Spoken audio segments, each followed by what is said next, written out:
Hello, everybody, and welcome to the Leaders in Supply Chain podcast. I am your host, Radu Palamariu, Managing Director of Elkat Global.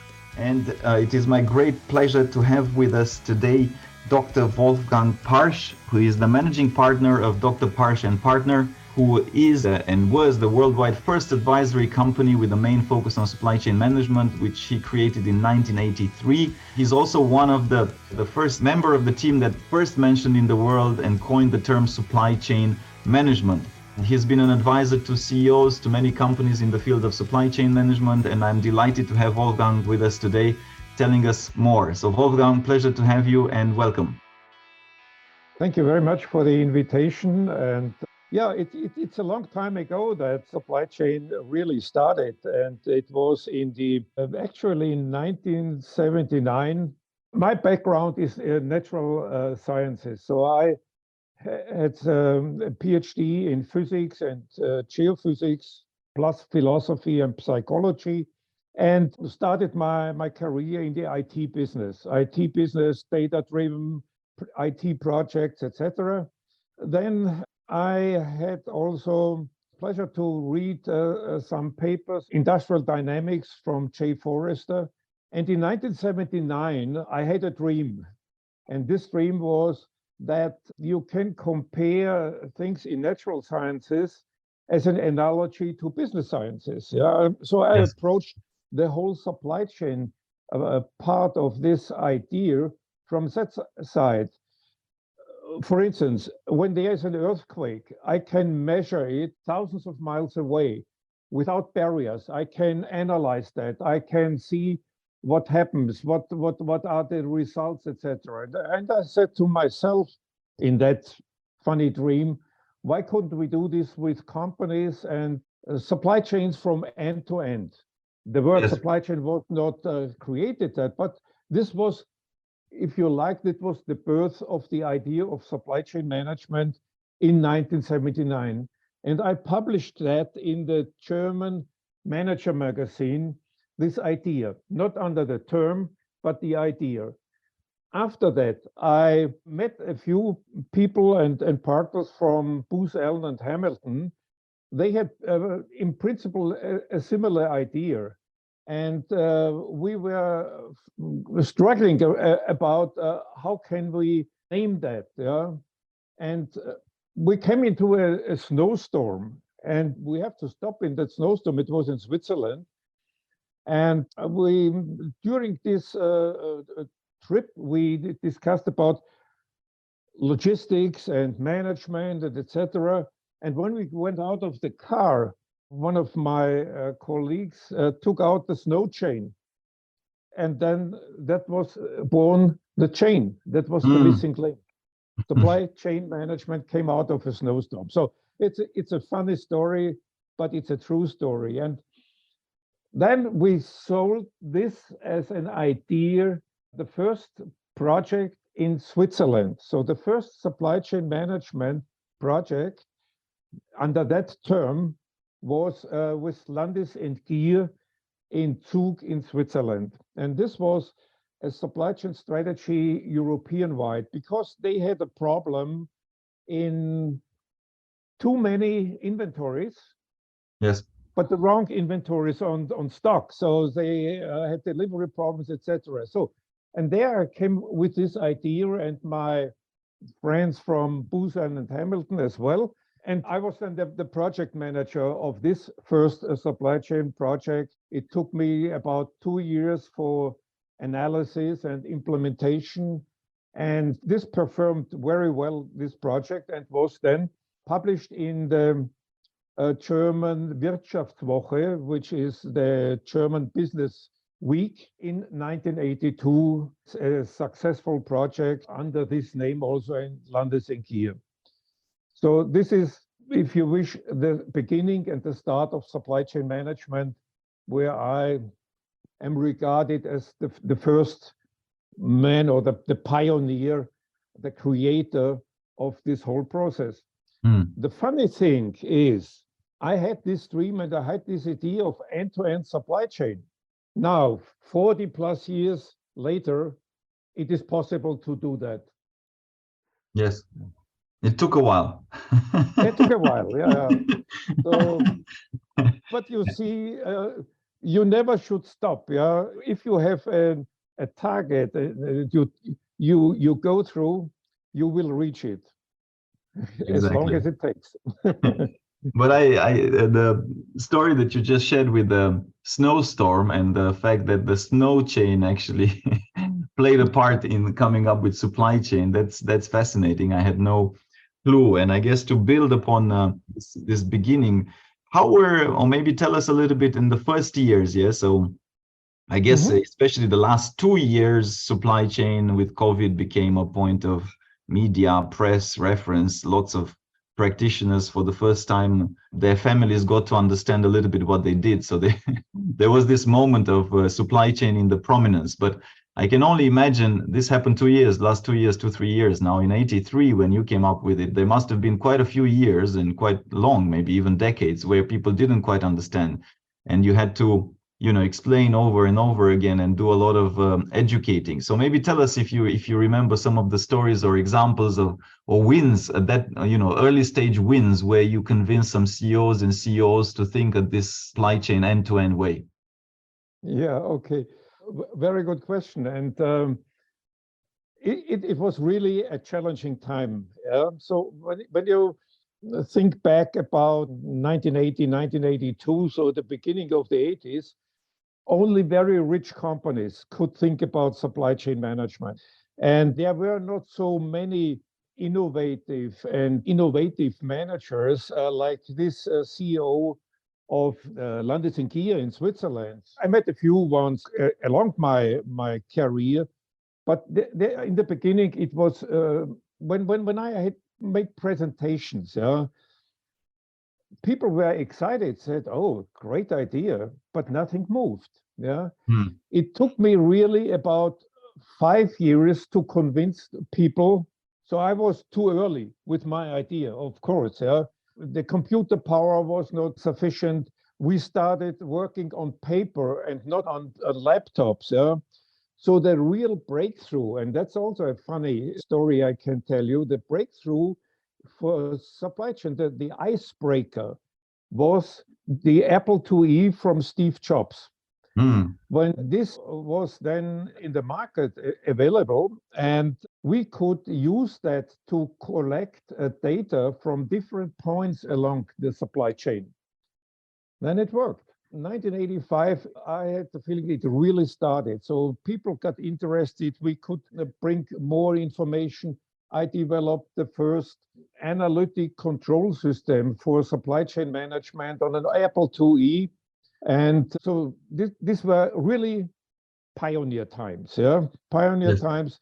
Only very rich companies, the pharmaceutical companies, Höchst Pharma, Boehringer Mannheim, they invested in such a project. But then the real breakthrough, the rollout or the avalanche which came was after 82. And also I want to add that in the 80s, it was door to door from material income in the purchasing or receiving department to distribution. So within the four doors of a company with own IT, that was the 80s. Yeah? Yes. The next step, which in development was in the 90s, supply chain got out of the doors of a company, one up, one down. Yeah, with IT connections, with EDI connections, etc. Then, when we look a decade further in the millennium, the 2000s, yeah, we started really end-to-end supply chain management thinking internationally, globally, by internet, I2 network starting, and supply chain security started as the third pile. I also was one of the first who mentioned that not only cost and service, the drivers of supply chain management, but now security comes. And this also my first idea about constructing a secure supply chains was about a year before we had this September 11 in New York. Yes. So, and then everything was okay. How can I secure my supply chains? Yeah. And this was in the early 2000s. And finally, when we are now approaching to coming to our times now, in the years 2010 up to now, end-to-end global supply chain networks, then evolving, cooperation with channel partners, reduce offshoring, flexibility, agility, risk management, all these things popped up, and which was important all the time, but we couldn't manage it. So from the 80s, you see now to 2020, let's say, it was a dramatic development, technology driven, yes, but the basics of the supply chain did not change and will not change in 100 years. Correct. And I want to take the opportunity to ask you, because you've seen 40 years, 40 years of, 40 plus actually, more than 40 years of development. Okay. And you mentioned some, you mentioned EDIs, you mentioned internet. So there were a couple of this kind of inflection points. Yeah, technology, of course, played a very important part. It's kind of like the invention of the container in some ways. Yeah, the moment that the container was invented, was put into use by humans, trade, because you could standardize it, trade got a boost. So I wanted to ask you, when you look back at those 40 years, of the last 40 years, are there certain moments, certain technologies in particular, certain historical milestones that you think, just 2 or 3, because there's many, but that played the most importance into developing supply chain to what it is today? Well, yes and no, because there is a lot of individual pieces. It's like a big mosaic, which you put together. Of course, IT, the collection and the sharing of data, of masses of data, is the fundament. Yeah, you cannot manage a supply chain either in a company or end to end if you don't have data. Yeah, but data are not enough. The information you have to get out. So the more technologies and today you can say it's artificial intelligence, etc. What we can dig out of the data and the connection of that is the real important thing, to create end-to-end visibility, control and management. Yeah, I often will be harassed by companies and clients. I've worked for the very big ones, so for Mr. Piech in Volkswagen or for Mr. Mateschitz at Red Bull, and for very big guys. They ask me, okay, we need visibility. My question is, what are you doing with it? Yeah. Mm-hmm. So that's the key question. Data and visibility doesn't give me anything. It's a mountain of data, but to control and manage it, that is the intelligence to set into this data collection. That's the important part. And for one example, for instance, so many examples in my brain at the moment. One thing is so important, that supply chain strategy must always mirror a corporate strategy. So it's important, what is my corporate strategy? And then I can tailor the supply chain to that. As you said in one of your comments recently, I read, you can copy 99% of products, but you cannot copy a supply chain. Yeah, it's always individual. And I agree 100% of that. Let's take Red Bull. Red Bull is a marketing machine. Yeah, it's a monster, a marketing monster. You know that they have Formula One racing, yes, and sailing and whatever. Yeah, and they have a great product, yeah, and a great name. So the supply chain to build on that was completely different to, let's say, automotive, Volkswagen, yeah. The strategy, so the whole supply chain strategy and implementation in the United States was on my shoulders. We said totally outsourcing, yeah, because Red Bull itself is a marketing unit. So, but we outsourced production, we outsourced distribution, we outsourced purchasing, everything, but we had the total control in the company. In the beginning, it was 3 people with an IT system connected to all these channel partners. Mm. And that was the big success. And a big part of the profit bottom line comes out from this perfect supply chain. And probably you know, and you have heard that Red Bull is investing more than 50% of its profits into marketing and sales and promotions. Yes. Supply chain management is a significant part of this profit. Yeah? And I can bring you more Kellogg's, for instance, Kellogg's cornflakes. Yeah? The key was changing the production to one single size of the unit so that it is logistically and in the supply chain easy to handle. Result was we could close 3 factories in Europe, and the profits are really, it's a dream. It was more than 100 million British pounds per year, bottom line. So the effects of supply chain are not only cost, but it's service oriented. And that is now when we are coming today.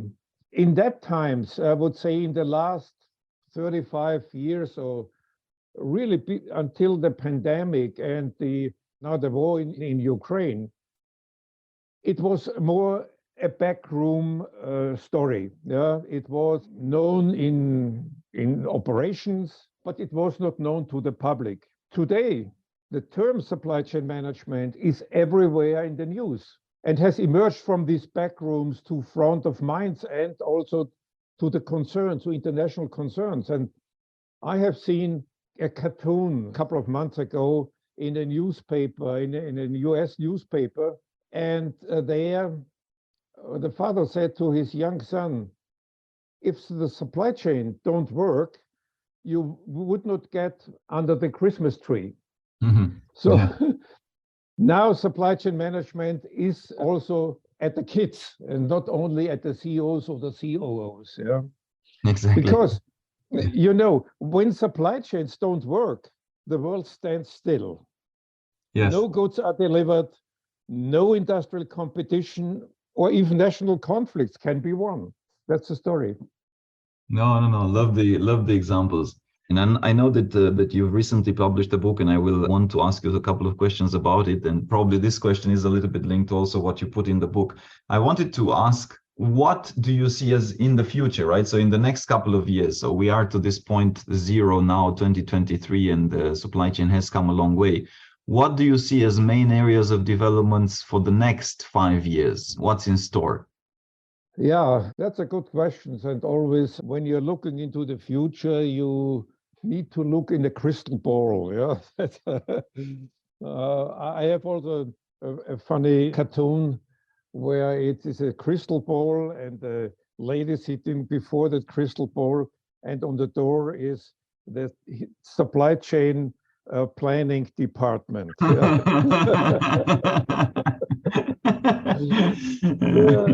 That's as long as I am in the business, I can tell you stories for days. Yeah. Okay, back to your question. It is important that we think end to end. Yeah, and really end to end. So from raw material to the end product. That means when you look in the automotive industry, from manufacturing the batteries or for exploring the exploitation of the raw materials to the finished goods. So, or from in the food industry, from farm to fork. Yeah, this I developed 20 years ago, this idea, but also technology was not at that moment. Today, luckily, we have cloud computing and we can connect every point in the supply chain together as an information to wherever it is. It's in a company or it's at the end consumer, in the public, in the government, wherever you need it. I always compare it with a train, yeah? From one end to another end. From Hamburg to Munich, for instance, yeah? I load in a train products, information, and money and cash. These are the three elements which travel around the globe like in a train. And the train between Hamburg and Munich has a lot of stations where they load again information, they unload information or products to sub-assemblies. But when the rails are broken or are not connected, the train stops and no information, no product will come at the end.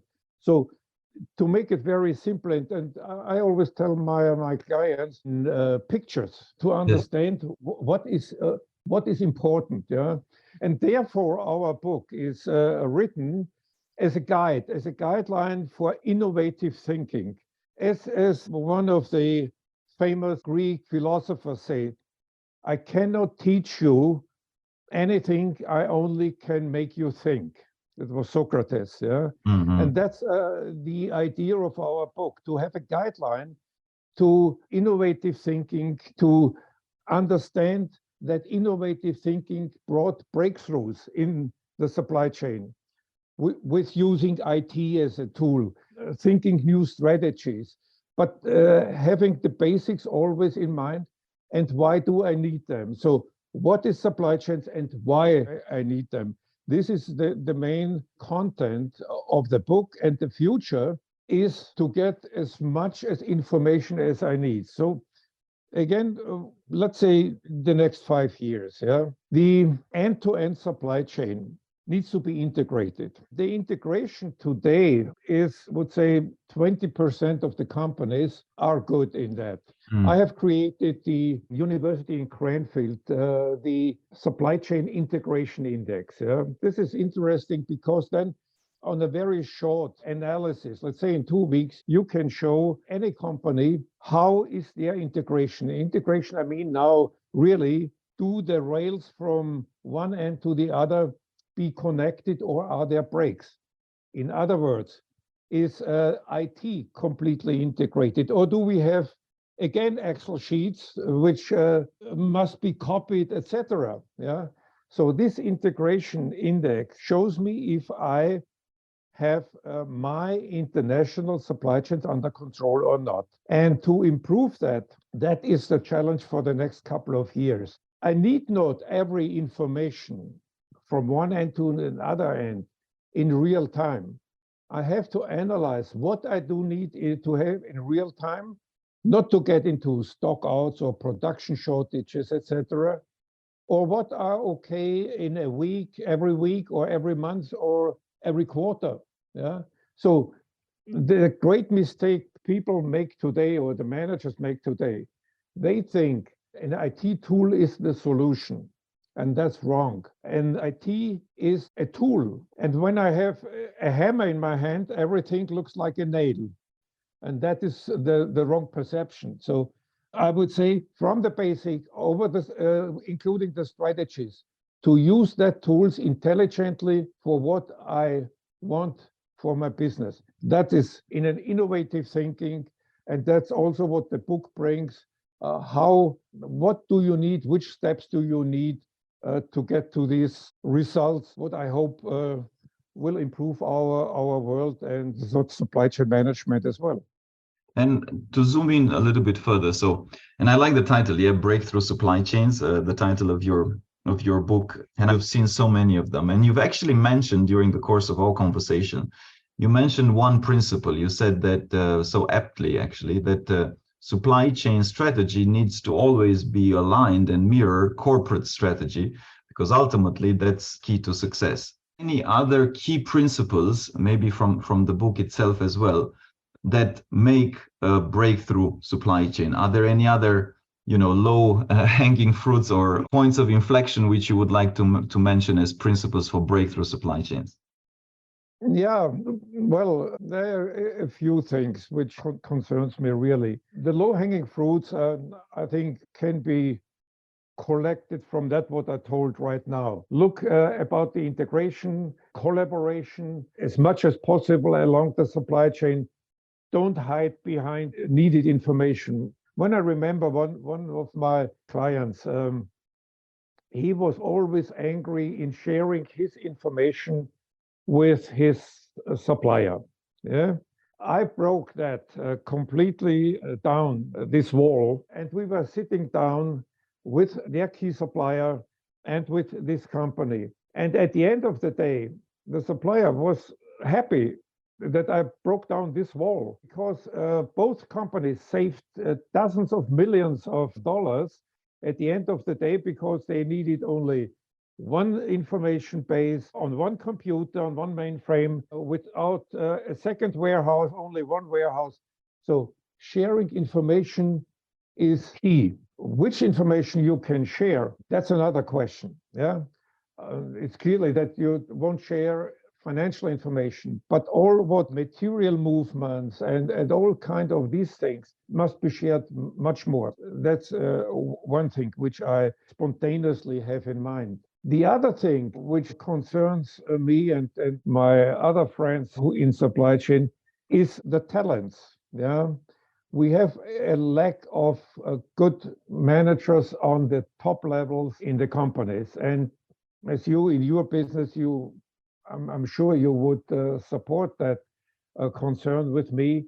We need experienced and good educated young men and women on the top seats in the companies. Good supply chain managers always have a secure job. Yes. What I say, but the experience cannot be bought at the next hot dog shop. Yeah, so it takes some time. And my suggestion is, as I was the chairman of the Global Supply Chain Network for many years in Ernst & Young, yeah, for 4 years, and brought that from zero to over $1 billion in revenues.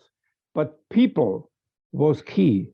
And I looked always on such people. And my recommendation for a career for young students is start a bachelor study with a broad spectrum, including marketing, finance, logistics, so that you have a broad basis. Yeah? And then, if you want to go into supply chain management, target to get a Master of Science degree in supply chain management at a leading university. For instance, Cranfield University in UK is an excellent academic house. Yeah? It also could be Stanford or Harvard or whoever. Yeah? But from a European standpoint, I would suggest Cranfield as the #1 university in educating people in the right direction. Yeah?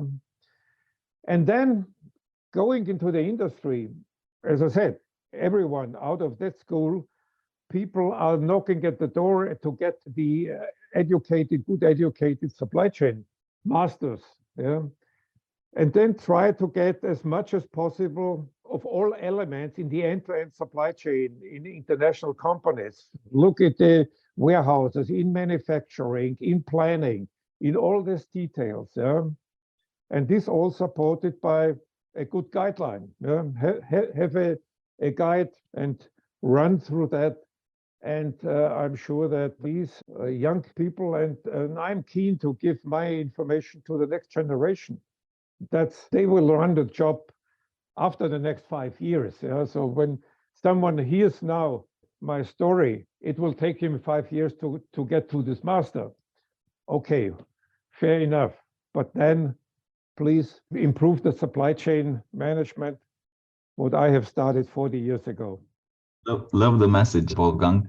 And I'm sure we have a lot of young professionals and students actually that are listening to the podcast that are just going to come into the workforce and follow in your footsteps, because there's a lot to be done and to be improved. As you said, it's a journey that most likely never really ends. Yeah, it's a journey. You're right. It's a journey. Yeah. Exactly. So on that note, I want to thank you for all the sharing. We will also share with the audience in the notes where you can get Wolfgang's new book. Definitely worthwhile read. And thanks for all the examples, the case studies, and the good stories shared today, Wolfgang. Thanks for joining us. Yeah, thank you very much also to be invited. And I could talk for days, yeah, but it's always hard to bring it down to in 30 or 40 minutes. Indeed. Thank you, Wolfgang. Okay, thanks. Bye-bye. Take care. Thank you for listening to our podcast. If you liked what you heard, be sure to go to www.elcotglobal.com and click the podcast button for all the show notes of the interview. Also, subscribe to our mailing list to get our latest updates first. If you're listening through a streaming platform like iTunes, Spotify, or Stitcher, we would appreciate a kind review. 5-star works best to keep us going and our production team happy. And of course, share it with your friends. I'm most active on LinkedIn, so do feel free to follow me. And if you have any suggestions on what to do and who to invite next, don't hesitate to drop me a note. And if you're looking to hire top executives in supply chain or transform your business, of course, contact us as well to find out how we can help.